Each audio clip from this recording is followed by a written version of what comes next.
United States and in the region. So we're going to get right into it, and then we'll sort of play around with questions, and we'll make sure that we have plenty of time for your questions. This is a conversation rather than presentations, and it's exactly the right group to have this conversation. So I'm going to start with Dale, who's been in the middle of this New Jersey legislative process, and I was wondering if you could tell us what the state of play is, what happens next, and what the main things are in the bill, particularly that your organization is excited about. Sure. Thanks, Judy. So there's two bills that passed yesterday, as Ralph mentioned. So you've got a clean energy bill, which has 50% renewables by 2030. You have also, on the renewables side, reforming the solar energy incentive program. There was sort of an allusion to the cost and actually volatility of that program. So that'll be transformed, and there'll be a new approach to solar. That will also include community solar for the first time, which is a great thing to see in New Jersey. On the energy efficiency front, much of what Ralph talked about is set in motion, so there will be a mandate for all cost-effective energy efficiency. We'll still have to go to the BPU and have a regulatory proceeding to see exactly what that means, how it will roll out in New Jersey, but the stage is certainly set to catapult New Jersey from the middle ranks, and the middle ranks it's actually the bottom of the states that are doing anything. The states below New Jersey are basically doing nothing on energy efficiency, back into the top tier where New Jersey used to happily reside. So that'll be a huge boon, and that's the big energy dollar saving and energy saving component of the legislation. And there are also some other things that are, maybe people think of as smaller, but we think of as sort of setting the stage to that pathway. How is New Jersey going to get from where they are now to the front of the pack on clean energy, meet that 80% by 2050 goal for reducing carbon pollution, things like energy storage, and that is a big part. We can have a little bit more discussion about distributed generation and thinking about the grid in a much smarter, more dynamic way than what we've had for the last 125 years. And it wasn't a big piece of the puzzle on offshore wind, but it does include an increase in the target for New Jersey for 3,500 megawatts, which was one of Governor Murphy's campaign pledges. So launching the offshore wind in New Jersey, seeing New Jersey catch up to New York and Massachusetts, who have been the leaders on that front. So that's the clean energy package. Then there was also, of course, the nuclear bill, which NRDC did not support, but we do support the idea that we do not want to see abrupt closure of nuclear plants. This provision was similar to what New York and Illinois have done. It's structured as a zero emission credit, so the legislative motivation is to keep that emissions benefit of those plants until we can build the clean energy resources, so that when they do close, whether it's 2, 5, 10, 15 years from now, it's replaced by clean energy. And we do want to see an orderly transition like that. One of the reasons we couldn't support it is that there's no end date to that financial support, where the other states do have a sunset. But it does include it mandates other elements of a transition plan for the employees, for the communities, and that is really important to us as well. Again, we don't want to be sort of in the same place in 5, 10 years from now about what are we going to do about the towns that really rely on these plants for their tax base and the sort of, PSE&G being their major corporate citizen, so they need an economic development plan to replace those plants, as well as the employees. And there is one new provision in the nuclear bill, which we haven't seen in any other states, which is around the waste issue, and it just requires a study. But it's a hook. When that study is done, there'll be an opportunity for the state to really think about the waste management issue, which is the need to expedite the transfer of the fuel rods when they come out of the plants to dry cask storage, which is a much safer way of storing them, and it's not industry practice to do that on the time frame that experts say is needed. So keep your eye on that. I think we were very happy to see that provision in the bill as well. Did I miss any of the big ticket items, Steve? You might characterize them differently, but just just getting the facts out on the table so we know where we're standing. Right. And can you say anything? Thank you so much. And can you say anything about the process? It's gone through both. So the bills, both bills have passed both houses, committee and floor votes. So now they're just both awaiting the signature of the governor. And so Kathleen's coming, and she'll tell us when he's going to sign that, and if he's going to sign it. We certainly expect him to. We think the clean energy bill especially is the foundation for much of what his platform was during the campaign and what he's been speaking about since he became governor. So I think it would be shocking if that's not all lined up, and hopefully right leading into Earth Day will be perfect timing. But there is a huge, huge, huge amount of work to do at the agency level once this bill, with both of these bills, are law. And there's very tight time frames. There's a 1-year time frame for many of the provisions on the nuclear side as well as on the clean energy side. And, you know, in the last 8 years, the agencies, both the DEP and the BPU, but most of the stuff here is at the BPU, you know, haven't been attending to these issues. So there's a real need to build capacity at the agencies to be able to do that, and for the stakeholders to be able to work together as much as possible so that you know, there's a proactive negotiation among interested parties who have shared goals, and it's not just a complete litigated proceeding and all of the work has to be done at the BPU. And, you know, there are a lot of, despite what's been going on for 8 years, close to nothing or negative work in this space, there are a lot of people in New Jersey that have been working on these issues for 30 years and really know them well. So I have no doubt that New Jersey can catapult to the front, can do all of this work in 1 year, because the human capital is here, but we have to still do it. That's great. I'm just going to define a couple of acronyms because we have a mix of levels here. So Dale referred to work that has to be done by DEP, which is the Department of Environmental Protection in New Jersey, as well as the BPU, which is their Board of Public Utilities. I think New Jersey is the only state that has that acronym for their utility regulator. These are the economic regulators, the ones who make sure that what the utility is doing is fair in terms of economics and rates are fair. And so that's fair and appropriate, and that's our BPU. So those two agencies are going to have a lot of work to do as a result of this bill. So thank you, that was an awesome overview. So Steve, do you have any perspective on this that you'd like to add on particular issues that you think are important, concerns, either about what's in the legislation or about the implementation phase? I do. I was labeled along with others as one of the antis as it related to this legislation. Which I will say I wore as a badge of honor. But that said, you need to have a little bit of an explanation. We all felt obliged, and we were being honest in saying it, that the positions that we were advancing didn't suggest that we want these plants to close or that we were against nuclear power per se. What we were against was this bill, which I will say again to the governor's office and anybody who wants to listen, is the single worst bill on the energy side that I have seen in all my years of practice. And Gene, as you know, I go back to the BPU to 1984. So that covers a lot of terrain, and we've done a lot of things in the state since then, including restructuring the electric and gas industries and a lot of things in between. This bill was authored by PSE&G. In every turn, it contains provisions that favor PS to the detriment of everyone else.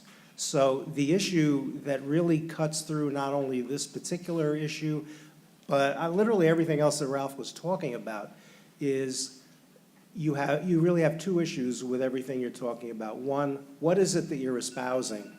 You know, and these are worthy goals: energy efficiency, nuclear power, clean power. I have no qualms with anything about that.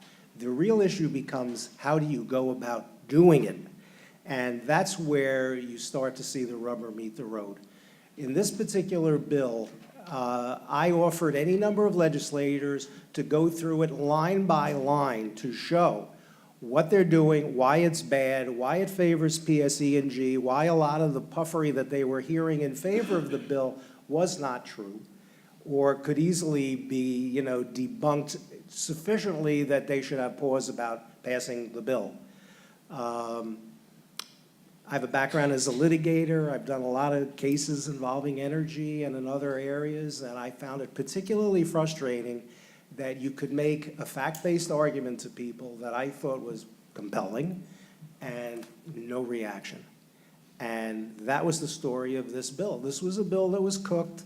that people wanted. It was based largely on fear. The fear is that these plants are going to close imminently, which is not true. The fact that a ton of jobs will be lost in the process, which I didn't think was true either. These plants are profitable. There's no dispute about that. It's a little bit sketchy about what they're going to be looking at a couple of years from now. But we just passed a bill that contains a subsidy that was chosen by Public Service, $320 million per year for what will probably be a 10-year period. And the number that was chosen may or may not have any relationship whatsoever to the amount of losses that these plants may sustain in the future. And they're being given to them beginning at a time when there's no issue that the plants are profitable. I have a real problem with that. If you say these plants are in trouble, we need to help them a little bit, and let's work with you, and let's do a cost-based analysis of what your actual situation is from year to year, I'm in on that process. That's not what you have here. This is a pre-selected plug number that's essentially being forced on the Board of Public Utilities. They have extremely little discretion in dealing with it and won't be able to deal with the number chosen by Public Service for at least 4 years. And that's a real problem. And the other problem is, well, there are many, but among the top 3 that I would pose to anyone is the process that's involved is calculated to keep any information relating to these plants confidential. While there are provisions in this bill that provide for public hearings, if you as a member of the public are denied all access to any information relating to these plants, which you would be under this bill, how effective will you be in a public hearing saying whether you like it or don't like it? You walk in, it's pure emotion, and we've had plenty of that. You have labor unions whose jobs were threatened. You have people that have gotten money from PSE&G over the years. You know, this is non-fact-based argument. This is pure emotion. This is pure, you know, how it hits me in the breadbasket that doesn't go to the merits of the bill and how the issue is handled. The bill specifically does not include the Division of Rate Council as a necessary party to any proceeding. That should really offend you because they are the people who represent you. They are the people that have expertise, that know the numbers, that know the process, that can calculate with some very good lawyers and their experts exactly what we're talking about and what the real dollar impacts are. They are not included in this process. That's a first because there's a statute in New Jersey that makes them a necessary party to any proceeding in which rates are decided. I have a personal issue with that because my group, the New Jersey Large Energy Users Coalition, formed for the express purpose of intervening in rate cases, in regulatory proceedings, in proceedings just like this one. And we have never been denied intervention status, nor should we be, because I will tell you that this bill, with the numbers that are included in it, will cost the members of my group up to $1.5 million per year for a 10-year period. And as I not so gently suggested to the legislature, if that doesn't buy me a ticket to the table, if that's not good enough to gain admission to this process, I don't know what is. What the bill does, it creates a standard of proof that I would have to satisfy that I am essential to this process. How do you prove that you're essential to anything? I mean, I ask the legislative staffs, when the government shuts down, do they consider you essential? I don't know. Who's essential? The last time I testified in the legislature, I said, I don't know what standard I would look to, what precedent in any state I would look to determine how one in my position makes the case that I'm essential. I'd like to think that I am, but who knows? Who knows? I am at the mercy of the Attorney General's office and somebody at the Board of Public Utilities who will someday sit in judgment about whether I deserve a seat at the table. So we'll definitely keep pursuing this. Let me just make sure to get all the issues on the table. You In wanted terms to of know the- if I had any issues. on the clean energy bill, the other bill, are you guys supportive? Do you have concerns or things you like about it you want to mention? Okay, that's fair. I really didn't say much about that bill. I do have thoughts on the subject.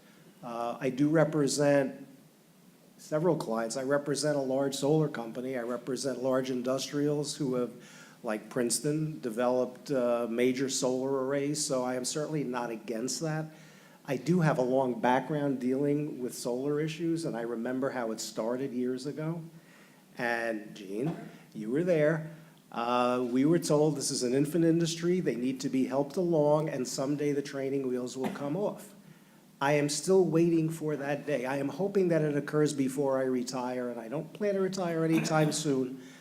But the training wheels are decidedly not off. And I think there are good things about this bill. I personally do believe in community solar. I think that's a very good idea. I think it makes it accessible to customers that wouldn't ordinarily get it. I don't know how much it's going to cost, and the bill is really silent on that. So that's a potential concern. As I said, I'm not against it in concept, but how we do it becomes important. Energy efficiency, I am a huge proponent of energy efficiency, but how do we do it?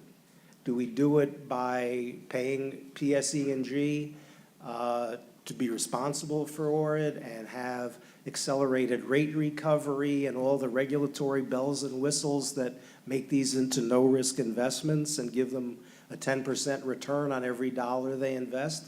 It's one way of doing it. Or do you rely on a Corzine initiative, the energy, ESIP is energy, what is it, Gene? Energy Actually, savings. while you're thinking, I should introduce, so this is Jean Fox, who is the former president of the Board of Public Utilities. We're honored to have her with us today. You'll be seeing her later, introducing Kathleen Frangione. Sorry. And we've gone through these things together. It's the Energy Savings Improvement Programs Law. Now, what is that? That's something where governmental entities can do energy efficiency projects on a self-funded basis. They're funded on the basis of the savings they create. There's no ratepayer impact. You're not paying for it. The state treasury isn't paying for it. These are options that are out there. So, do you want to just hand the responsibility for this to the utilities? I would say not. When Governor Christie was governor, I chaired one of the Energy Master Plan groups that studied the energy efficiency and renewable energy programs. And what we did years ago, I say, is still relevant today. As we sit here, there's never been a real study of the merits of the programs that are sponsored both by the state and the utilities. We don't know which ones are working really well. We don't know which ones we should walk away from. We can't say that the utilities are necessarily doing something better or worse than the state programs, and you need to do that. There was a time when the utilities were responsible for doing energy efficiency, and that didn't work out very well. So I remember that history, and you do need history as a guide. Ralph and I had issues during the hearings about, Ralph would say, don't create state policy by looking in the rearview mirror, to which I responded, he who forgets history is doomed to repeat it. And there's been some bad markers along the way. I can go into greater depth. No, but, this is great. Thank but I you. think let's there is get merit in the other bill. Right, I think we understand how you feel. So, Don't get me started. that's great. So, Abe, can you say a little bit on NRG's perspective on both bills? Yeah, sure. And I very much agree with everything Steve said, but that's actually, I'm going to talk about it from a slightly different perspective, which is you look at this bill, and it's so exciting to see New Jersey coming back into the 21st century of energy. I mean, I got to tell you, there are things I disagree with, there are things I agree with, but it's wonderful to see our state actually caring and taking a leadership position and thinking about the kind of deep decarbonization we need to get to. Those of you who have heard me talk before, I always say the decarbonization associated with our 2030 targets is easy. We basically got there because of the shale gas revolution. It's the 2050 and beyond carbon targets that are so hard.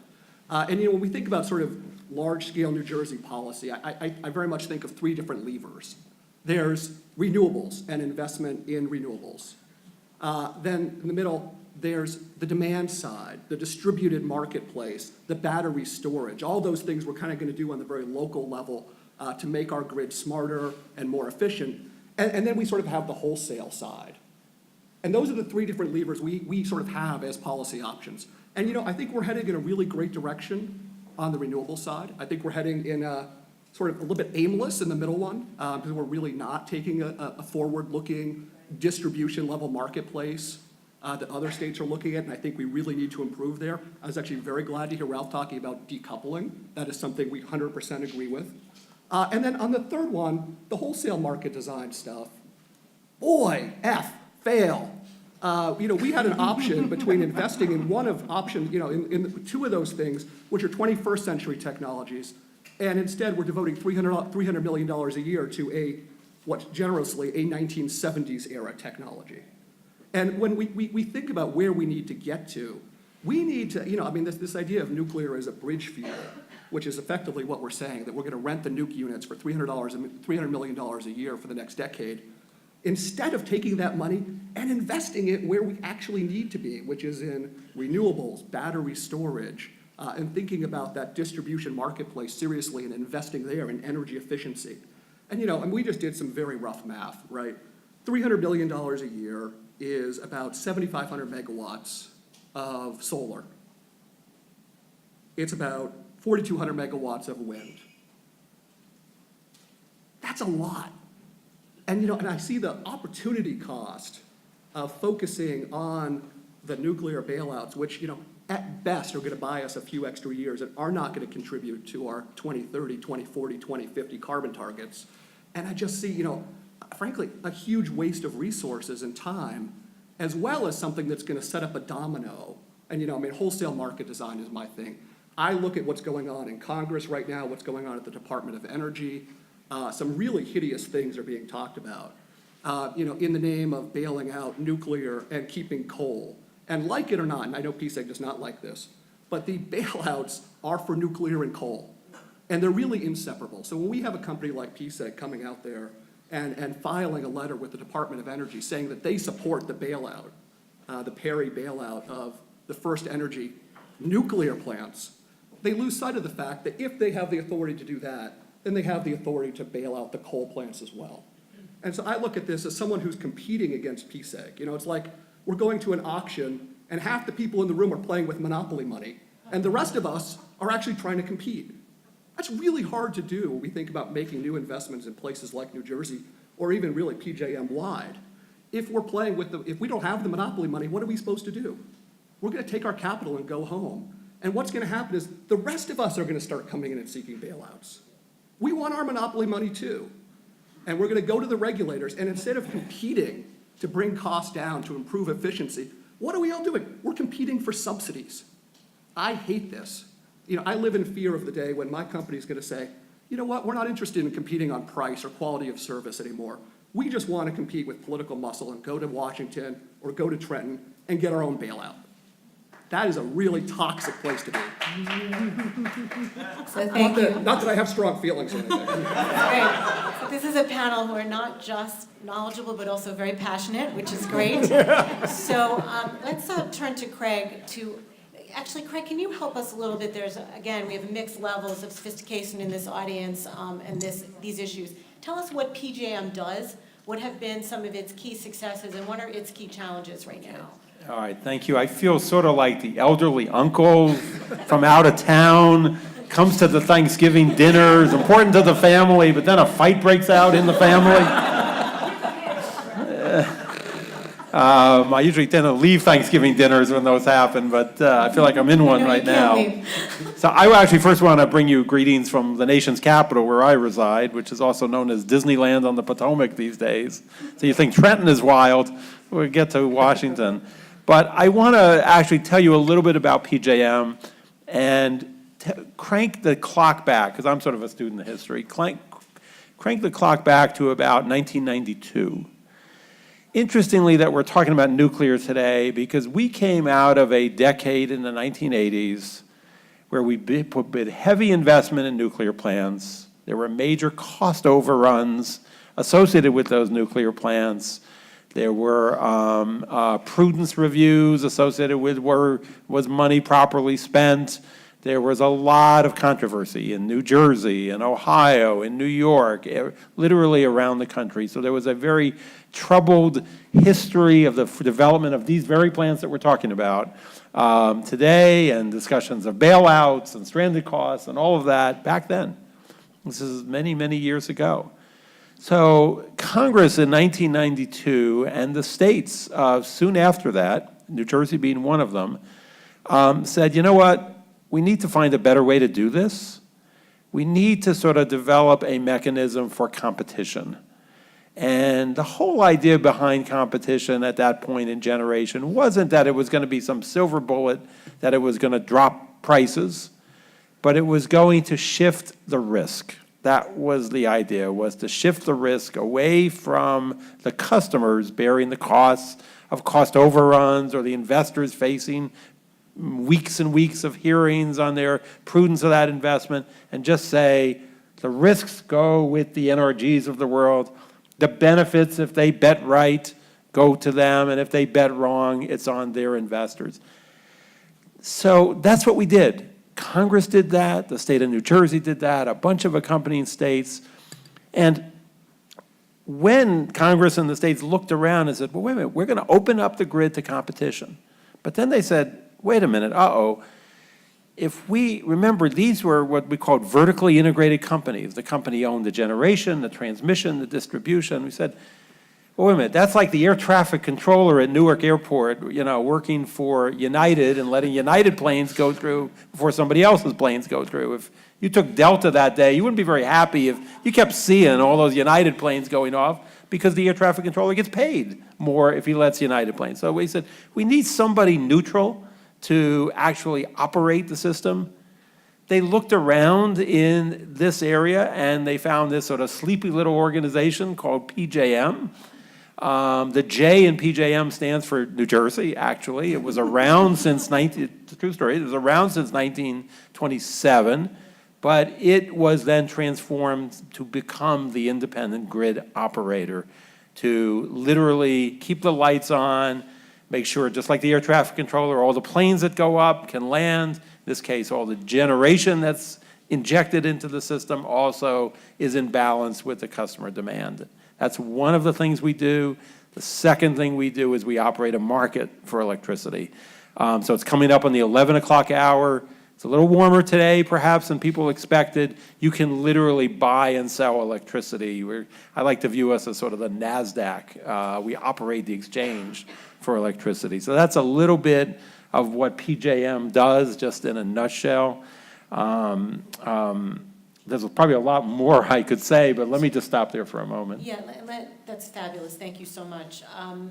Can you say a little bit about the tension between the type of state policy that we're talking about here today and what PJM's job is, and also maybe a little bit about the Federal Energy Regulatory Commission role? We'll be hearing from Cheryl LaFleur later today. Okay, so you see this gray hair, that's all the tension that's going on this issue. There's a lot of it. Abe managed to stay a redhead, but I got the tension, and this shows up here. All right, electrons don't respect state borders. They move across state lines, they move at the speed of light. Yet we have state by state, and we are running a 13-state market for electricity. That is incredibly important to a state like New Jersey, because New Jersey is and probably will continue to be a net importer of electricity. It's just the realities of the location, et cetera. You're a net importer. So you depend on that market, the buying and selling of electricity across a very, very large region. Let me give you an example of the conundrum that the, frankly, legislation like passed yesterday creates when you're dealing with a multi-state market. And let me take it out of the New Jersey context so I don't get in trouble here. Okay?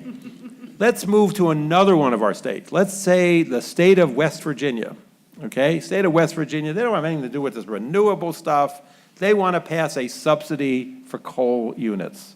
It looks a lot like what New Jersey General Assembly passed yesterday for nuclear, but it's for coal, okay? They basically are creating a subsidy for coal units to compete in the PJM market. What that means is then when all the units, all the generating units and the demand response comes to participate, it's one big market, that coal unit subsidized in West Virginia can sort of bid the price down. They can almost bid to zero.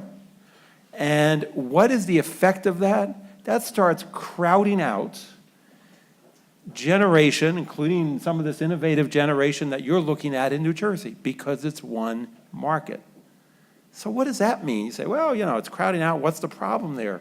Think about it from a policy perspective. What that means is, I call it sort of the drive-by shooting problem. West Virginia's policy choice has now been exported to New Jersey. You don't, in New Jersey, want to particularly embrace the policy of subsidizing coal at West Virginia, but it's one big market. So in effect, one state subsidy policy is exported to the entire region. That's the squeeze that happens when every state just can do their own thing with these subsidies. It starts having an effect. If it was just kept to their state, that would be great. But what New Jersey did yesterday is going to affect neighboring states.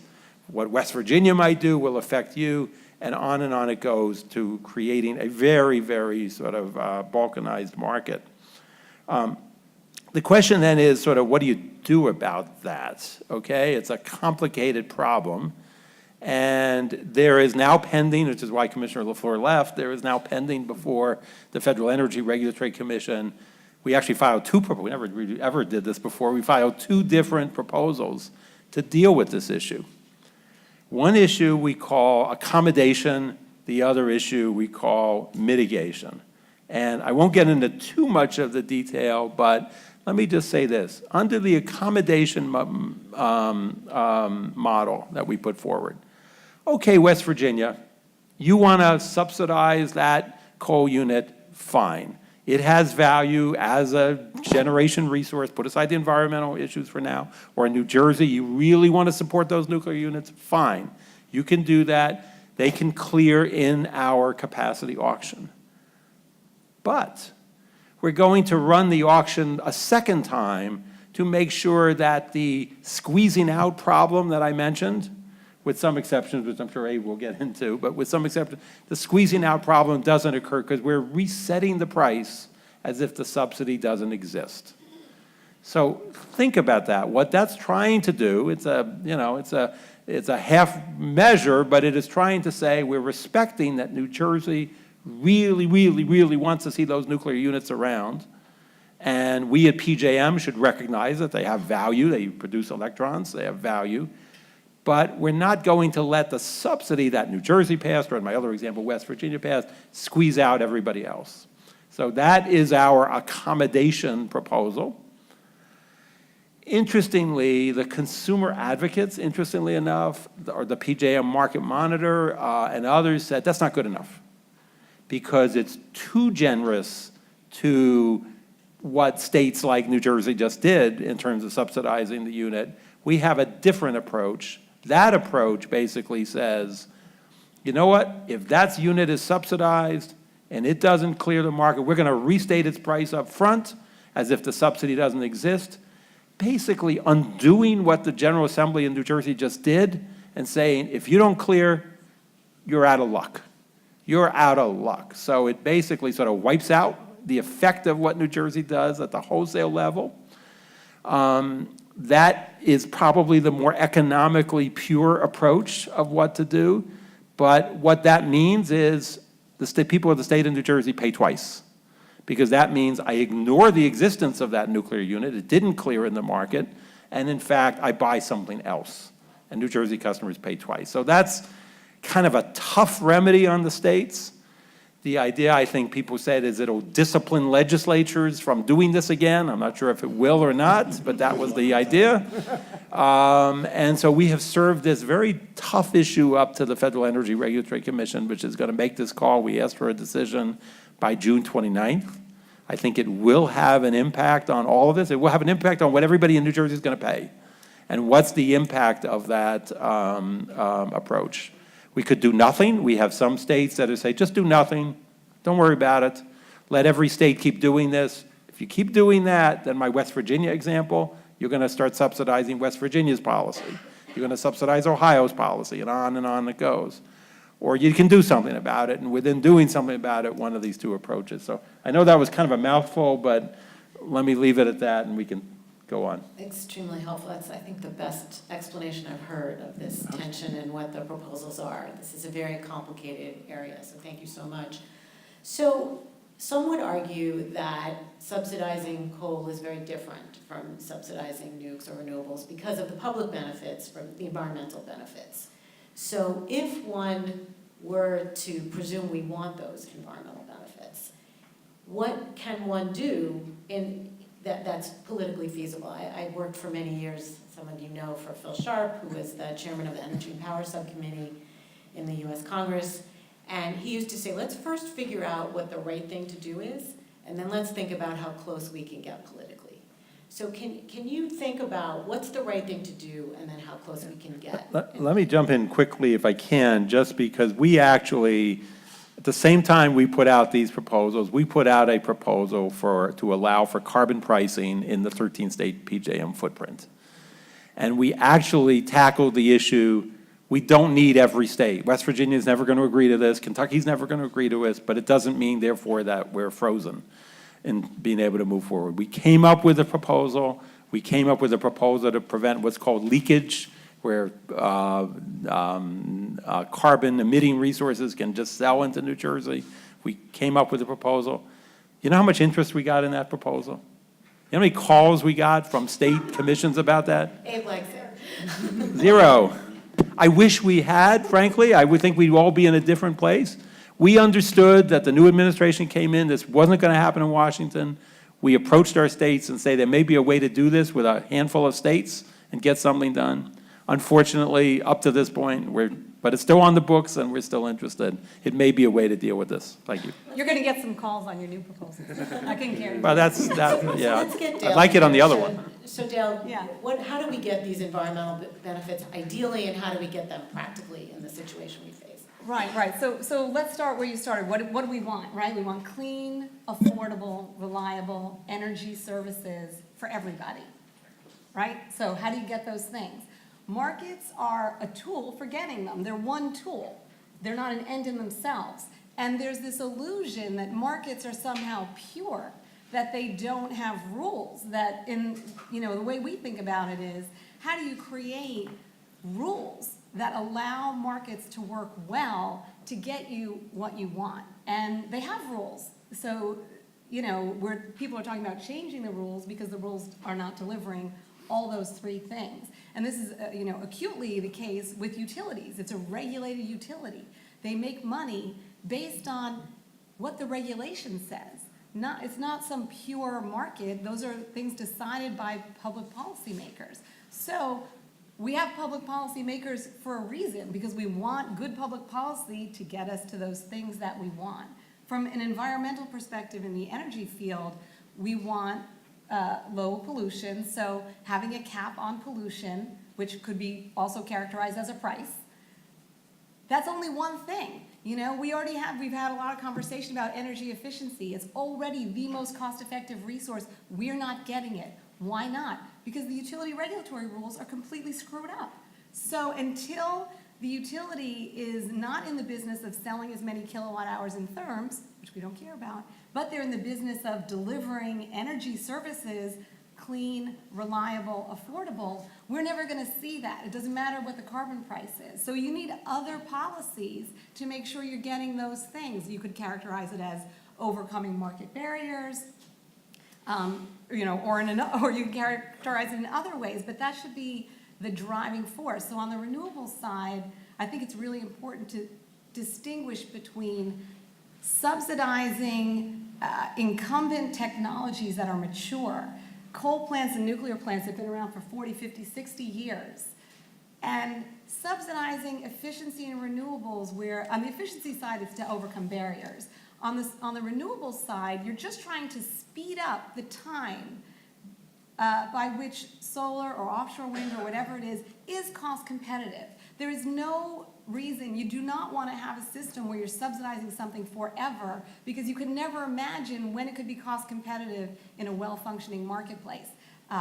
Ethanol comes to mind. You know, we don't want to have subsidies like that. The idea is to get out of the subsidy business as quickly as possible, and if you have a well-designed incentive program, you don't need it forever. You still need to, I mean, right now, it's not really the cost of the technology, it's the transaction costs, you know, and utilities have a lot to say about that. You know, the interconnection costs. You can't just go to Home Depot, get your solar panel, it's on your roof, and, you know, and everything's all, you know, all taken care of just the way if you were buying a refrigerator or something. There are all these non-price of the technology barriers. Same thing with high efficiency technologies. You know, my hot water heater breaks. The guy on the truck comes, I'm getting whatever's on the truck. I need to have hot water like today. So if the highest efficiency model is not on his truck, you know, it's the same story that Ralph was telling about the hospital. You know, there is work to be done that costs money to make these things accessible to us, and that's, you know, that's the cost. And that's an investment that if we're looking at the whole picture of getting clean, affordable, reliable energy as a society makes sense, and that's why you have public policy. But there is that tension with markets. We do want to have markets. Markets are very good tools for getting everything that we want at least cost, but they're not perfect, and the rules of the market really matter. That's great. And can you talk a little bit about how we can reconcile these, you know, having a rational approach to getting these objectives that Dale laid out? I mean, you know, what Craig said about the state-by-state issues, you know, when we make energy policy and subsidies, whether it be the coal, the nuclear, or renewables, on a state-by-state basis, the environment and the world loses. You know, one of the things that we have to grapple with here in New Jersey is, do we insist that all of our renewable generation be on New Jersey soil? You get about 6 times more for your renewable energy for your dollar if you're willing to look outside the 4 corners of New Jersey, because other places are blessed with better renewable energy land, you know, attributes, whatever you want to call it. But so we benefit enormously if we use regional markets to achieve the things that we want. All those things that Dale was just talking about, we 100% agree. We need to redesign our markets. You know, the stuff Craig's talking about is very, very short term. In fact, it's almost backward looking. We're trying to save the market from sort of this attack from various states and sort of the destruction of the competitive market cycle. You know, that's not really what we should be focusing on. We should be focusing on, where does that future market look like?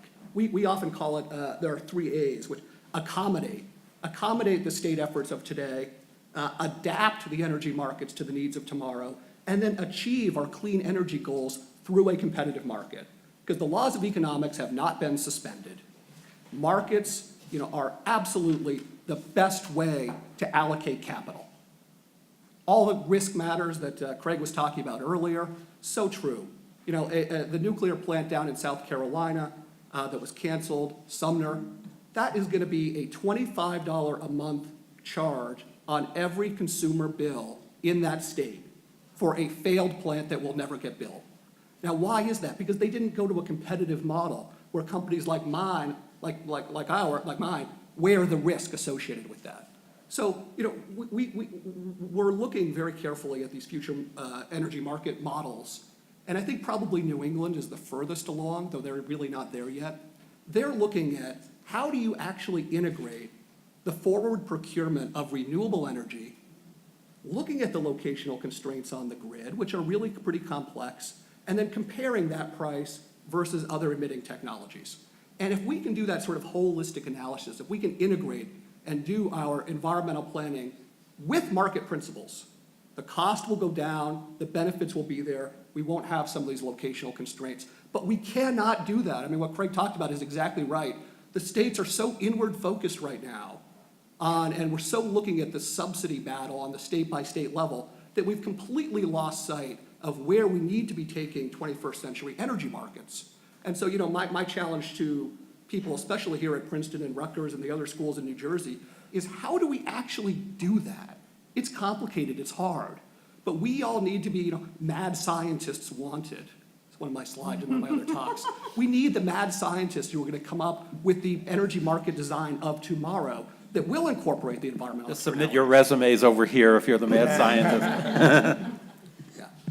Actually, can you just say a little bit more about how this dynamic forward clean energy? Yeah, sure. So there's a bunch of different ways that people are looking at this.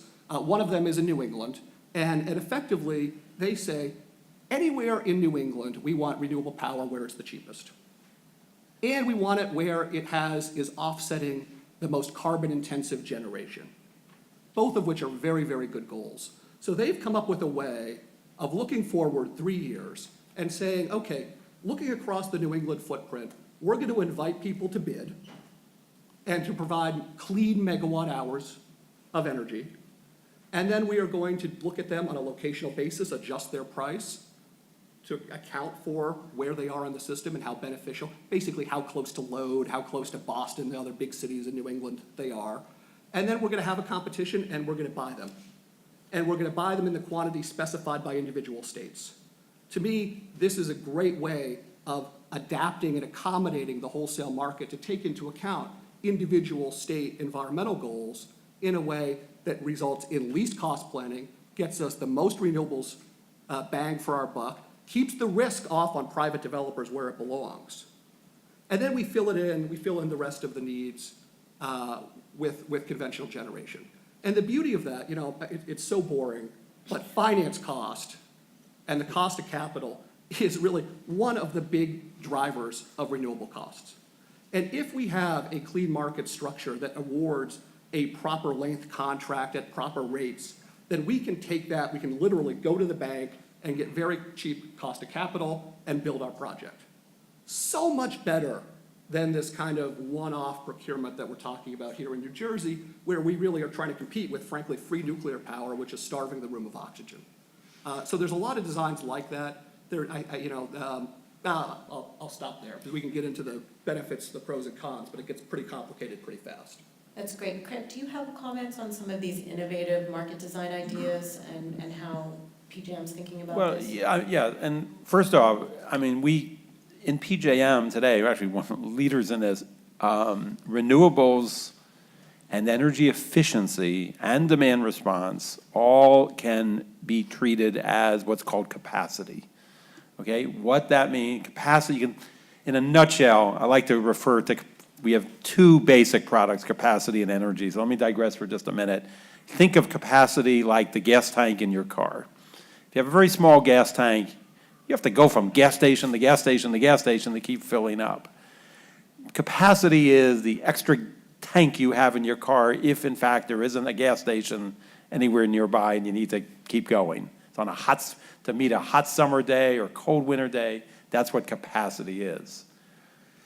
Energy is literally buying the kilowatt hours that's lighting this room in real time. So just a distinction between the two.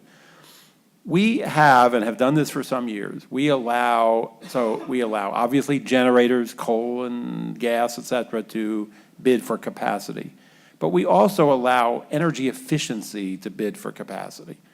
What that has meant, one of the problems with energy efficiency has always been the upfront capital costs. You go to a building, you go to the building owner and I say, yeah, I'd love to put that in, but unless I got this huge upfront capital investment and I'm only gonna recover it in my energy bills over the next 3-4 years. So I gotta lay out all this money up front, I'm not interested. By accepting energy efficiency as a capacity resource, we've solved that problem in essence, because we are paying that resource upfront to be there as an energy efficiency resource 3 years from now. So there is a check, there's sort of a money in the bank, if you will, that gets over that big, always upfront capital cost problem that's always been a problem with energy efficiency since I've been in this business. Who fronts that investment? We also do that with renewables, we do that with wind, as well as demand response. So there's a lot of vehicles already in the market, but we can do more. There's no question that there's more that can be done in this area. There's a whole buzz in Washington about fuel security And is the gas system secure enough or not? Are we overly reliant on gas? There's a potential happy partnership here between renewables and batteries, even between renewables and natural gas in our future. I just think we've got to be really smart about it. And unfortunately, as Abe says, we have all these distractions that keep coming up. One state says, I want to do this thing outside the market. The Secretary of Energy may pass an emergency order that totally turns the markets on its head. So every time we try to move forward on a comprehensive approach, we keep getting sort of distracted, and the Federal Energy Commission keeps getting distracted. We're all human. We just have so many hours in the day, and the resources get taxed on sort of all of these side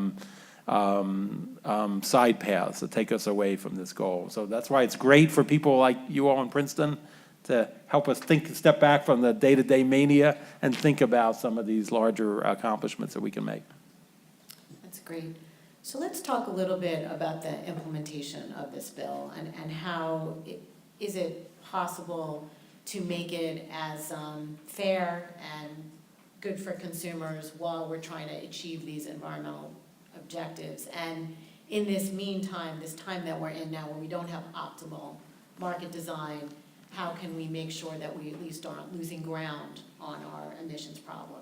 And I'm wondering, do you have thoughts on this, Steve, about how we can make this implementation work as well as possible for consumers? There's a lot of work to be done. One of the issues that the BPU had as they were watching the bill went through the legislature is that it requires them to do a lot and in a short period of time. And by their own estimate, they would have to have 5 full-time people addressing these issues on a full-time basis for a year and a half. And I think that's probably accurate. And, you know, one of the problems is they don't necessarily have those 5 people here right now. So fund BPU well, is that your first recommendation? They need to have the resources to do this. These are important issues, and you know, you have to look at all these things holistically. Just the homework assignments on the nuclear issues alone will require a major effort. Now, put on top of that, you know, as this debate was occurring, the governor signed his offshore wind executive order, which also has a lot of implementation items involved in that, including finally getting some rules in place, which will take place during the same period of time in which we'll be implementing the other rules for nuclear. And then you've got, what does community solar mean? How are we going to implement energy efficiency? I mean, before it was something that we could do if we wanted to. Now the words in the bill are shall, so now we have to do it. So what is that going to look like? They're all very important issues, and I'm big on considering policy in the larger scheme of things. And what I'm going to be watching very carefully in the coming months is how we address these. I think given the change in course that we've had since the Christie Energy Master Plan, we need to do an energy master plan. These things have to be considered in the grander scheme of things. When you're talking about implementing the level of renewable energy that they're talking about, does our system accommodate that? I mean, I've heard enough stories about difficulties in interconnecting large solar projects in the existing system. What happens when we try to bring in 3,500 megawatts of offshore wind? Where's that going? You know, what utility transmission system has the capability of accommodating that right now? We're going to have to do that because these issues will tie in with each other. And it's very important to deal with them in a responsible way. And I agree, you know, the buzzwords are, you know, let's do this in a cost-effective way. We need efficiency. We need resilience. The problem with those terms is they're not always necessarily in sync with each other. If you have a lot of renewable energy, what effect does that have on reliability and resilience? You know, if you're going to have 100% renewable energy, which I think is a great goal, and storage technology has not gone far enough to make that happen, how are we powering hospitals and surgeries with solar power when the sun isn't shining? I mean, these are serious issues. And, you know, the thought of having any one thing to the exclusion of others. I know Joe Fiordaliso, the president of the Board of Public Utilities, talks about all this being one big puzzle. And I think he stole that line from me, but I'll give it to him. This all has to fit together. You can have renewable energy, you can have combined heat and power, you can have microgrids, you have things that will make sure that the lights do stay on, that can coexist with renewable energy. I mean, this theory of a microgrid is you have multiple inputs of both maybe fossil-based generation with solar, with storage. They can coexist, but you need to have the right rules of the road to allow that to happen. And a lot of times when these things are done through the legislature, all those things aren't taken into account. I'm not going to go back into the nuclear bill, but I'm not a big believer in establishing major policy shifts through the legislature. And that means we have to spend a lot of time at the administrative level making sure that all these things work together. Great. Dale, do you have thoughts about implementation challenges and how we can overcome them? Yeah, I mean, I would just say on that, we can absolutely have a lot more renewables and a more reliable system. We have learned how to do this. There are a lot of states that are much further along in New Jersey, and analysis, like last year there was a great report from NREL about scaling up renewables, I think it was to 80%. And you know, you're gonna have to build a lot more transmission. We're gonna have a much smarter grid, both locally and you know, at the macro level. But it's not like we're only relying on the solar panels in our immediate vicinity, and therefore when a cloud goes by, our electricity goes off. I mean, there still are many inputs. They're just different. It's not like we're not going to be able to have better energy system because we're going to move away from coal, fossil fuels generally, and nuclear as well. But I wanted to talk about the efficiency implementation because I think that's a huge chunk, and it will be a big challenge, and New Jersey is going to be able to do it. And we've talked a little bit about some of these items already. Decoupling, if you don't have the utility in the business of delivering least cost energy services, whether or not they're delivering the energy efficiency programs. Let me just, so decoupling means? Decoupling means the way you regulate a utility now is you figure out how much is it going to cost to deliver electricity. You know, you divide it by the number of kilowatt hours they're going to deliver, and it's like 14 cents a kilowatt hour, whatever it is.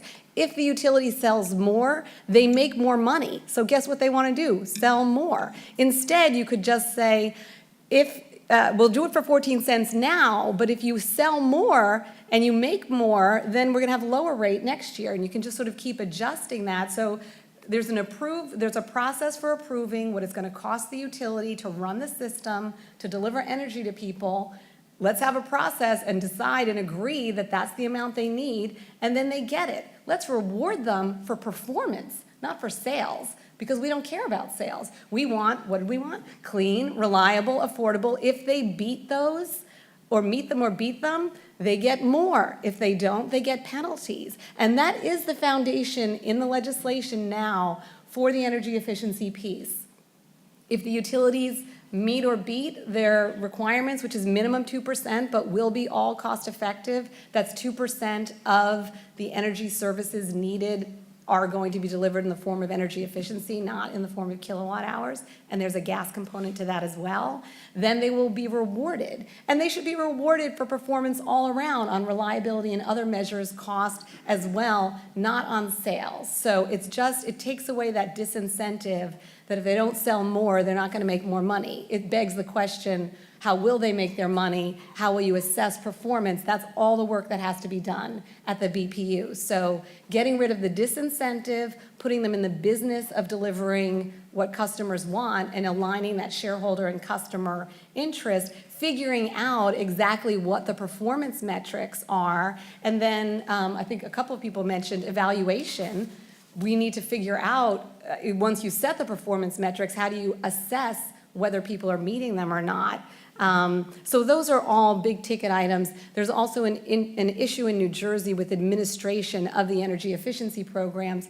we're at the bottom of the pack now, because the programs are sort of hamstrung because they're run by a government entity, so you have to deal with government contracts and all of that, which are there, those rules are there for a good reason. But we think the government should be in the business of setting public policy and overseeing the performance of others, not a market player. And in the efficiency world right now, they're in a market player role. So the utilities are going to have this mandate. They're going to be doing energy efficiency. Are they going to have to work around the existing state programs that are very poorly performing, or are we going to transition those programs? Are we going to get the utilities to work as a statewide collaborative? So no matter where you live, you have access to the best programs, or we're going to let them all do whatever the hell they want? So, there's a lot of work to get from the foundation that the bill sets and the highest performing delivery system for energy efficiency in every segment of the economy. So that's a huge, huge ticket item. There's a lot more on the renewables piece as well to make sure that we're doing that. What does it mean to do it in the least cost? Where are the opportunities to make sure the markets are thriving, but keep the costs as low as possible? We haven't done that well in the past, but lots of other people have. There's a lot to learn there. I think the question of out-of-state versus in-state, part of this whole thing is driven by jobs. The nuclear bill certainly is being driven by jobs. There are 1,600 people working those nuclear plants. There are 31,000 people working in energy efficiency in this state, 9,000 in solar. But they're all over the place at lots of little companies, and they don't have a big lobbying firm advocating for their interests. And who knows this? Nobody knows this. These are not known facts. So part of the challenge for New Jersey, I think, as well, is going to be to showcase that a clean energy economy is a job-creating economy. That's what a thriving economy is going to look like in the 21st century. We have the foundation here, and we're going to quadruple it and get that information out there so people don't know where their energy comes from. But, they know, they will understand these things if people talk about them, and it's part of the narrative around where New Jersey is going, not just for environmental reasons, but also for economic and job-creating reasons. And that doesn't have to be at odds with least cost importing some of the renewables. We don't have onshore wind here. They have cheap onshore wind in Pennsylvania. We should get some. But we want the offshore wind. And how do we make sure we get the broader set of economic development benefits from an offshore wind industry? Because we want the interconnection here. We want the staging facilities here. We want a lot of the jobs here, in addition to all of the other benefits of shifting to offshore wind as a source of electricity. That's very helpful. Do you think most people know that most of our zero carbon electricity comes from nukes now in the state? Is that also something that we need to educate people about? Putting you on the spot. Well, there's a lot of issues about nukes, right? There's a lot of negative issues around nuclear power that we also care about. We care about uranium mining. We care about plant safety. We care about making sure those plants are decommissioned on the day they close, not 10 years later after they've been sitting around. We care about where the waste is stored. Talk about issues around safety and resilience. That's a huge one. So there are issues around people understanding where power comes from, and there are issues about people understanding all the different issues associated with any technology. They all have their pros and cons. Some of them have much larger cons than others, and they all have costs. Some of the costs are hidden, some of the costs are plain. So that is a huge undertaking, and I don't think everybody, my mother doesn't need to know all of these details, but there is, I think, a larger education process in this realm that is needed, because we need people to support public policy, and they need to understand some of these basic things in order to support the best public policy, even if they would all say, yes, they want clean, affordable, renewable. There's that next layer underneath about what that means that I think is, everybody can understand and can appreciate. This is great. So I'm going to open it up to see what kind of questions we have from the audience. We'll probably have a time at the end for some closing, and I may have additional questions. But let's go, and I forgot your name, sir. Hi, I'm Jonathan, and I'm the Research Director of the Princeton Student Climate Initiative. First of all, thank you all for being here and for that panel. It was really insightful. I have a question for each of you. Supposing that you were Governor Murphy and you had $100 million raised perhaps from a carbon price to invest in sustainable infrastructure or whatever you think it would take to get to a clean energy economy. What would your priorities be? I would have a market. I would say I have $100 million to spend on clean energy and decarbonizing our economy, and I want every single one of you in the room to come to me with your best idea. You don't have to, but down the line, anybody wants to? Since I'd already have a working market, I could use the money for other stuff. I mean, honestly, if the utility regulatory framework is what it should be, and you're already driving all cost-effective energy efficiency, you don't need the money for that. It's in our energy bills. Same with a lot of the renewables. So you can use that money to make sure that what the market doesn't take care of, like, say, poor overburdened neighborhoods that still have a lot of pollution anyway, because we don't have a great market system for getting rid of that dirty diesel bus depot or whatever it is in my neighborhood, I would use it for that. And increasing access to everything, that all the things that we've been talking about, community solar is in there. What about electric vehicles? You know, there are other things. What about improving the transit? You know, there's so many investments that are going to improve quality of life and access for everyone to all these good things. That's what I would spend it on. It's an interesting question you ask because it's not always easy to spend money. And I'll give you a very recent example of that. After Superstorm Sandy, the EDA, the Economic Development Authority, was given seed money by HUD to start an energy resilience bank. They were given $200 million. And this sort of goes to what Ralph was talking about before. A lot of that money was supposed to go to upgrading the resilience of critical governmental facilities, whether it was wastewater treatment plants or hospitals. I became very much involved in supporting the Energy Resilience Bank, and I shared the problem that Ralph was talking about, dealing with hospital administrators, for example. They know about MRIs, they don't know about CHPs. And they're not interested in CHPs, even though I would posit, and ultimately this program will be successful, putting in cogeneration units at hospitals is a very, very good idea. That will keep the lights on. That will assure a surgeon that he can perform or she can perform surgery, confident that the lights will stay on. But I mention that only because just because you're given this generous gift of $100 million doesn't mean it's easy to get rid of it. There's a lot of education that has to go on, and I would spend a lot of money on that because a lot of people don't realize what's in their best interests. $100 million is nothing, to tell you the truth. $100 million these days is around. He doesn't want it, so I'll take it. It's around. Oh, I'll take it, but it's a rounding error. Some of the things that you saw on the slide before from PSE&G, when they're talking about upgrading their gas mains, they're going to spend about $2.5 billion doing that. You know, and when they bring in an Energy Strong petition to upgrade their systems, it's important money to spend. The initial ask was $4 billion, and they're coming back for more. So your $100 million is a great idea and concept. Keep an idea of where that is in the scheme of how much money is actually being spent. I'm going to go with Abe's proposal with one holdout.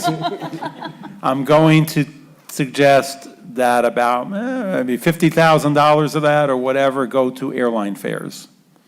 What do I mean by that? That sounds flip. What do I mean by that? New Jersey shouldn't do this alone, and given where New Jersey sits as an importing state, it really can't do this alone.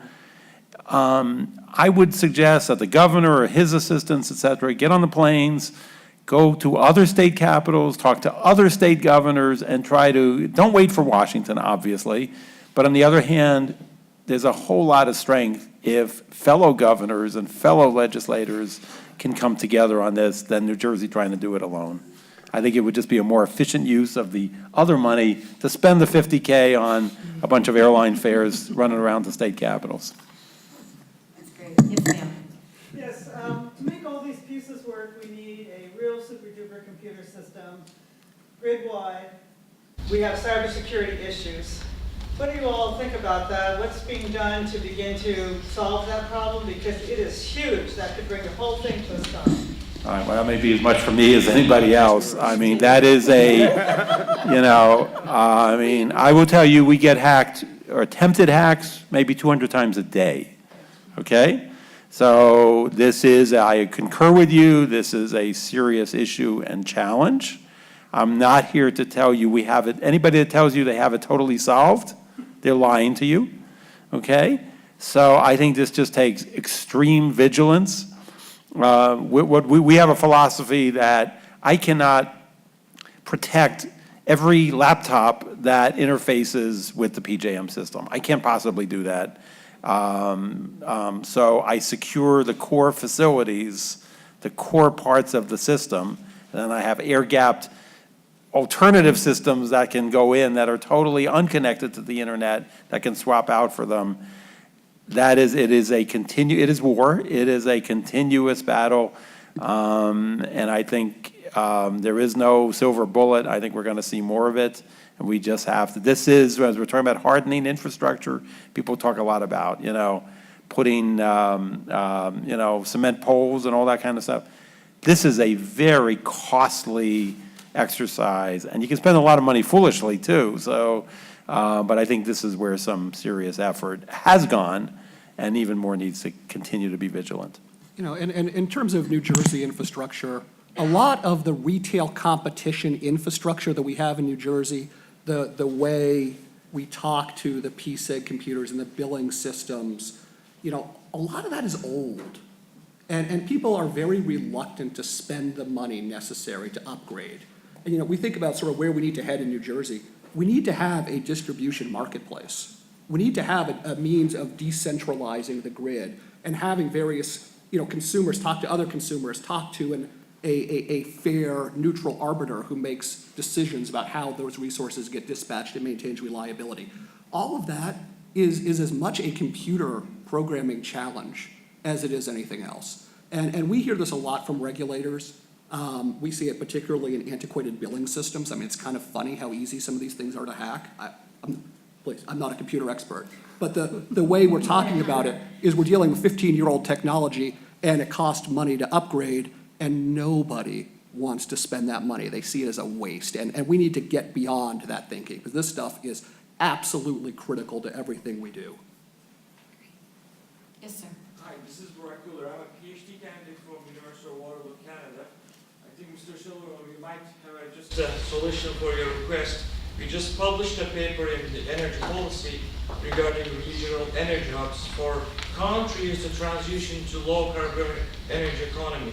So I'll talk to you about that later. Please. I have a question for Mr. Glazer. Capacity markets currently looked at capacities on a reliability basis. And the QTBs, like the qualified transmission upgrades, also in there. We just, again, plan to publish another paper. Can new interconnectors be comparable with the capacity units of generators such as CCGT, which is the cost of new entry technology for PJM units, dollar per megawatt day basis, so that we can keep track of their costs? Is that doable? All right, this is rapidly going to get very into the weeds. We do allow qualified transmission upgrades to serve, so I'm not following what you're, beyond that. If there's a new proposal for Lake Erie connector. Right. And for example, when I compare the cost of, total investment cost of that connector versus the dollar per megawatt unit of capacity market prices, it seems, through our analysis, it seems to be reasonable to start looking at interconnectors as an option as well besides renewables for interconnecting to other regions?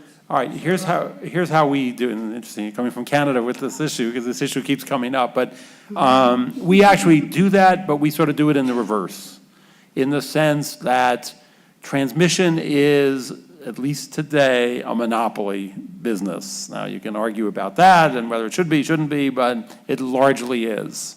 Let's deal with eminent domain, all those issues.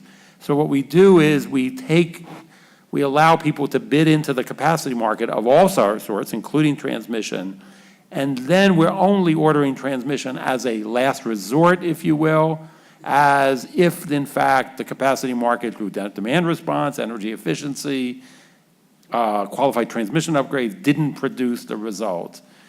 The idea is if we're going to resort at the end of the day, the monopoly ought to be the last resort, because that's the one that, I'm not using any market, I'm just imposing costs on customers. So we do it today, we do it in reverse. If I start having transmission projects outside of what we do, bidding against generation, I think some strange things start happening. That would be okay if the transmission owners say, well, I want to rely on the market, I don't want to rate base. And today, they very much want to rate base, so I don't think it would work. You can't have their cake and eat it too. That, I think, is the problem with that. But This has a corollary at the state level as well, which is, probably the most exciting project in the country right now is Con Ed's upgrade of its Brooklyn substations and its desire to avoid having to dig up miles and miles of undergrounded wires at hundreds of millions of dollars to upgrade them, as those parts of Brooklyn have become, particularly Brownsville, has become a more and more of a load center. So what they're doing instead is they say, hey, here's what it would cost to build the transmission fix, or the distribution fix, really. And so we're going to go out and invite people to come in and say, hey, we can alleviate the overloading on these lines if you pay us a reservation charge. And if you create a market for doing so. Really exciting. That's the kind of sort of, bringing that transmission competition idea down to the state level. That's where New Jersey should be heading. And I certainly hope that will be one of the things that the BPU talks about in the next year or so. Yes. Extending aid, thank you for mentioning the non-wires alternatives in New York, California, pushing investor-owned utilities sort of against their fiduciary responsibility to shareholders, at least in the context of a T&D rate-based revenue model. To consider new models, how can we move to a future framework? And maybe people getting frustrated, as thank goodness they are, with some of the bad elements of this bill that we're dealing with in New Jersey, the subsidy that sort of is a backwards model, right? Do you think that will be enough, maybe, to propel us to extend deregulation beyond this little window of generation, IPPs in some states, down the line, and move to sort of a more demand-side management paradigm, this future that we're all talking about? Because don't we need that? Don't we need those regulatory changes? This is, we could have an entire panel on just this topic, right?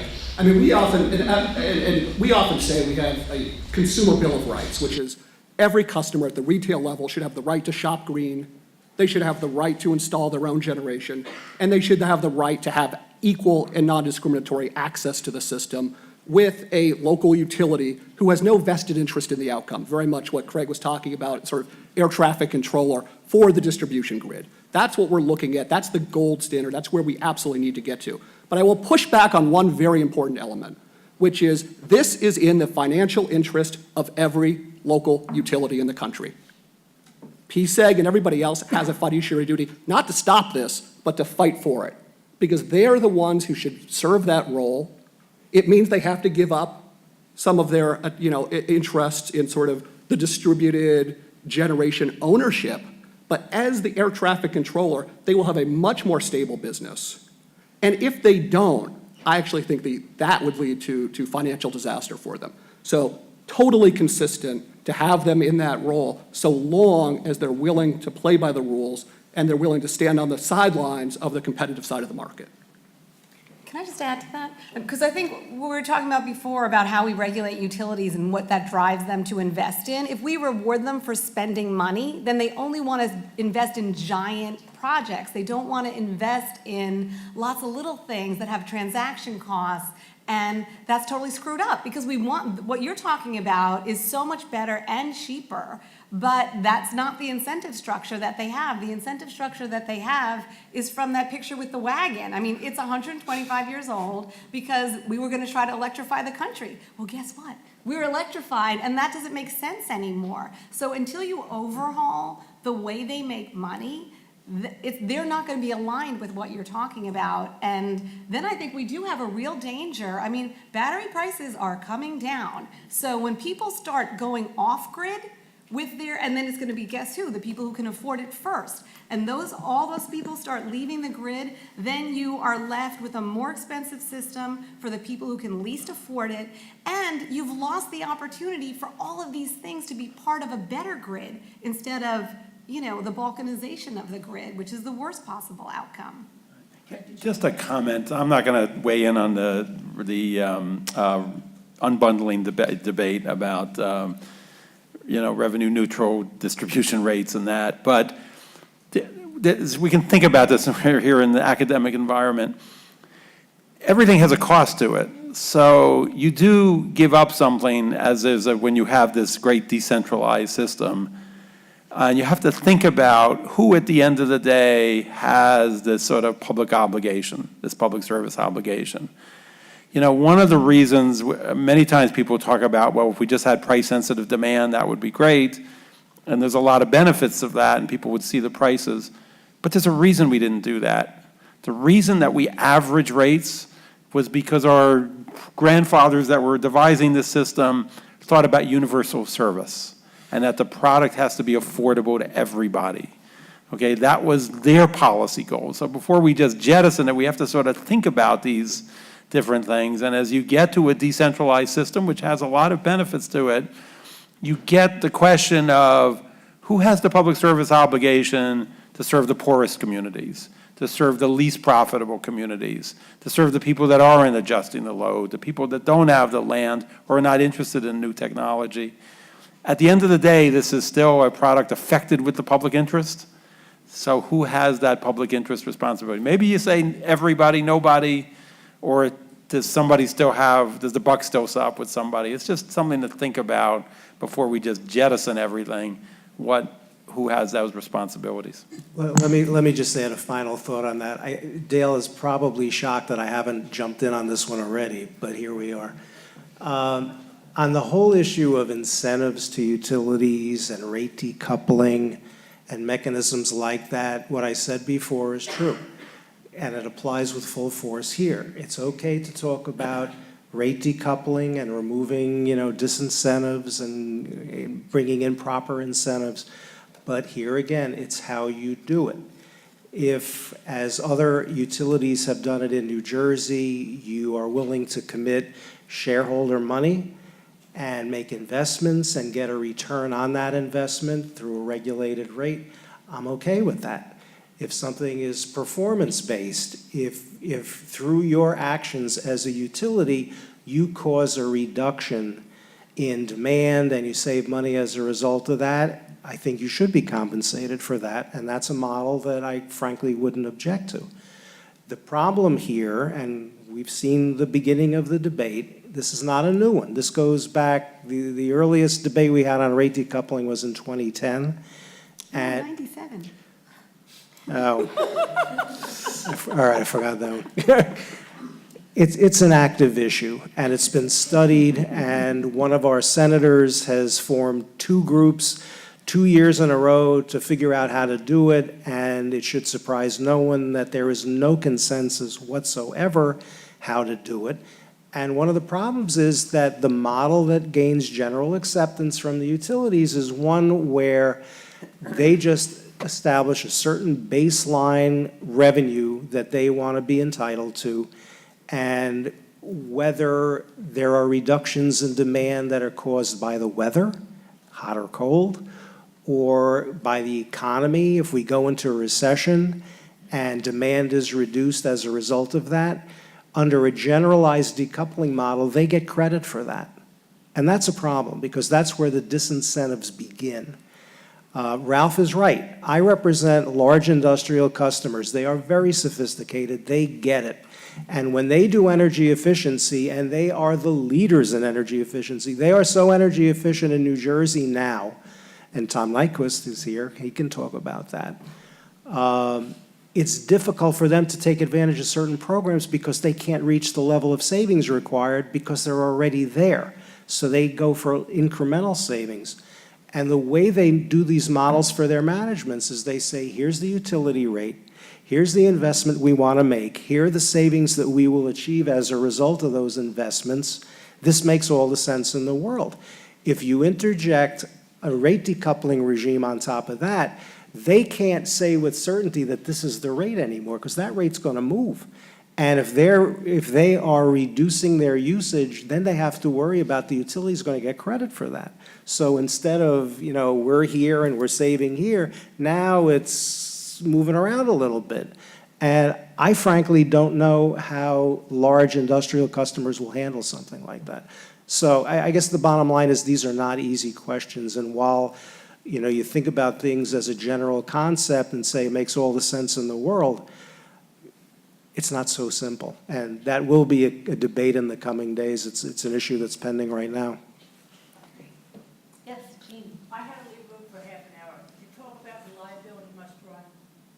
We did not. Okay, so my question is, on the nuclear subsidy bill, which has some, I agree with Steve almost everything on that. Thank Might you, need Jean. to do it sometime, but this ain't the time, this ain't the bill. But the question I have is, you got 3-year contracts that they have, because the BGS auction is every 3 years, so they have to run for at least 3 years.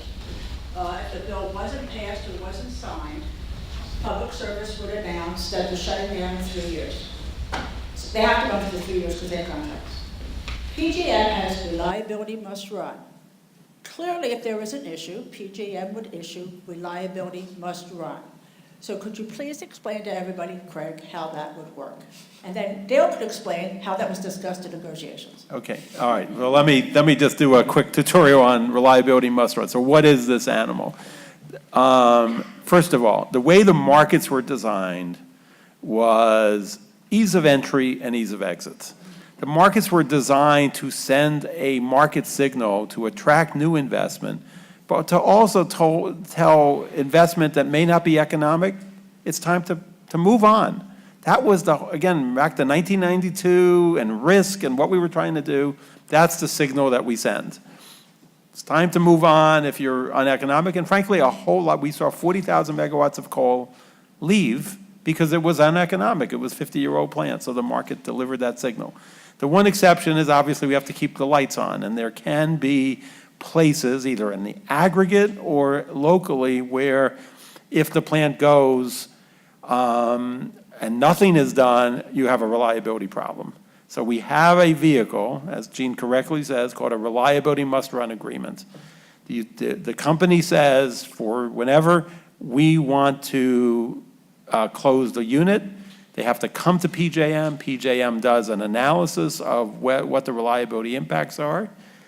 Then it gets kind of interesting. We can't, let's say there is a big reliability impact. We can't force the unit to stay on, but we can basically compensate it outside the market, allow it to recover its costs. Much of what the legislations are doing, we can effectively do already. The one catch is we then are under instructions, if you will, if no one else shows up, to start building transmission upgrades. That's the only tool we have to correct for that and fix those reliability problems. But if somebody shows up in that interim, says, wow, that unit's retiring, I could make some money by locating a gas plant there or a battery or something else, that would be great. So it is another vehicle to do just that. And now I'll let him talk about how it was dealt with in the General Assembly, which I don't know. Well, the earlier version of the nuclear subsidy bill was structured as like a nuclear support bill, not a zero emission credit bill. And it was all over the place around the reliability and fuel diversity benefits of the plants, which are non-existent because we already have rules in place and mechanisms in place to ensure reliability. And really, reliability is about how you manage the grid. It's not an individual plant. These are plants, by the way, which shut down during Superstorm Sandy. So the idea that there was a reliability benefit is actually has been debunked legally by FERC at the federal level, where both for nuclear and coal plants are, at FERC with their hands out, and now at DOE with their hands out, saying, basically, we can't compete in the marketplace, so can you please announce that there's an emergency and there's a reliability issue so that we can get subsidies? And they like to cite the, whatever that was called, the cyclone bomb of the cold weather. Yeah, sorry, thank you. Which is, there's no factual basis for these claims. They've been debunked by FERC. That's not the conversation in New Jersey anymore, because the new bill is styled only as a zero emission credit, and there are, we're going to end soon, there are emissions benefits. I mean, I agree with a lot of what's been said in terms of we don't need to pay, what are we paying, how long are we paying? There's a lot of concerns about that, but at least it's styled properly. And these bogus things that are happening at the federal level are not part of what's going on in New Jersey anymore. If I can just make a plea that each of you be a warrior for truth, because the greatest danger to everything we in this room hold dear is that the Department of Energy is going to come out and use national security concerns and reliability concerns to go and destroy the wholesale markets, to prop up both coal and nuclear plants all over the country. So please, I just charge you, go out there. There is no reliability problem. PJM has 5,000 pages of tariff that make it so that there's not a reliability problem when plants retire. And unfortunately, this is fake news. I'm deeply concerned about what the Department of Energy is going to do, and we need to, all of us, debunk that theory and be strong about it. And this is not about reliability. This is not about reliability. This is not about reliability. All right, let me just give a little news peg on that point. There was a study that was done by one of the national labs, so that automatically gets some attention. The study looked at the cold weather we had in January and said, we saw so much coal being used, there was more dispatch of coal, therefore, and less dispatch of natural gas. Therefore, in and of itself, that means had the coal not been there, that's what the report says, lights would have gone out. We would have had interconnection-wide blackouts. This afternoon, PJM is actually filing a response to that national lab study, which will be posted on our website. It is a key part of the DOE analysis, so we're worried about it, and so we are going on record, frankly, debunking that study. So take a look for it this afternoon. Thank you. Gene, to your point on reliability must run and how it came up in the debate over the bill, the theory that was espoused was that these plants were destined for potential imminent closure, and Ralph was using a 6-month timeline. And there were those of us who said, well, wait a minute, there are ongoing commitments to supply power into PJM that extend for 3 years. And from a reliability perspective, if it is necessary to continue that, then we raised reliability must run status, which I will tell you very few people seem to be aware of. And it just came up in the context of assuring them that the lights will stay on, that if there was a true need in PJM for these plants to run, that there was a vehicle to allow that to happen. And I think it's important to, I think some of you know about this, but this is actually happening around the country, this concern about continuing to run the existing nukes. And in the other states where they're working on this, or where they've enacted legislation or policy, like Illinois, New York, Connecticut, and now New Jersey, it's really about the emissions benefits of the nuclear plants, where that's what the legislation has been about. And the difference is in this federal conversation at DOE, it's about reliability benefits, which could apply both to nuclear power and coal, depending how this gets discussed. So this is really a different approach. What the purpose of the legislation is to secure the public benefits, the emissions benefits, and as Some of you have been in and out. You may recall from the PSEG slide that Ralph Izzo showed, we get 90% of our zero carbon electricity in New Jersey from nukes now. Now, whether that should change is another question. New Jersey but gets certainly- power from everywhere, so it doesn't just, Right. I want to be clear. Fair. Right, Right. and that's not well understood, and the entire legislative process, that was not understood, that New Jersey doesn't get its power from the plants in New Jersey, it gets its power from PJM, which is why there's not a fuel diversity issue, because there is a lot of fuel diversity in PJM. Yes. So, the point being that, at least in this state, it's more about the emissions benefits than it is about this reliability issue that's coming up at the federal level, which is a completely different animal. So we have to go to close. One more question. Oh, sorry. Mike. Which is, the question is, if it wasn't raised before, money from New Jersey ratepayers going to out-of-state nuclear power plants or out-of-state wind facilities in both of these bills? That was the case in the original bills. Absolutely. That the nuclear power thing was set so much that Oyster Creek shuts down, but that was included in these numbers. Therefore, out-of-state nuclear power plants owned in part by public service and by Exelon would be getting New Jersey ratepayer money. In addition, it had been, and I don't know if now in this bill, in the Green Bill, that offshore, that wind in Pennsylvania and the rest of PJM, we would also be paying for, more than we are now. The number that was included on the nuclear plants was that I think we consume 40%, or 40% of their output, or something. I forgot what the 40% but that was the figure that was set. Now, that is a pre-Oyster Creek closure number.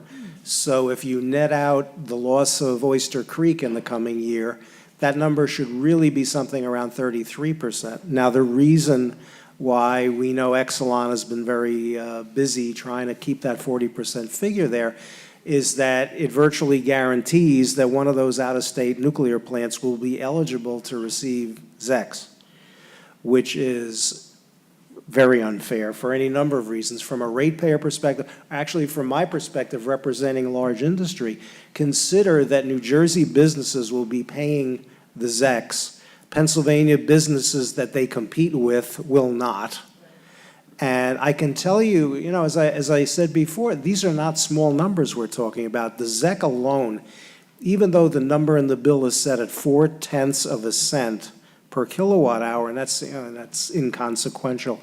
You multiply that by a large number, you're talking about significant funds.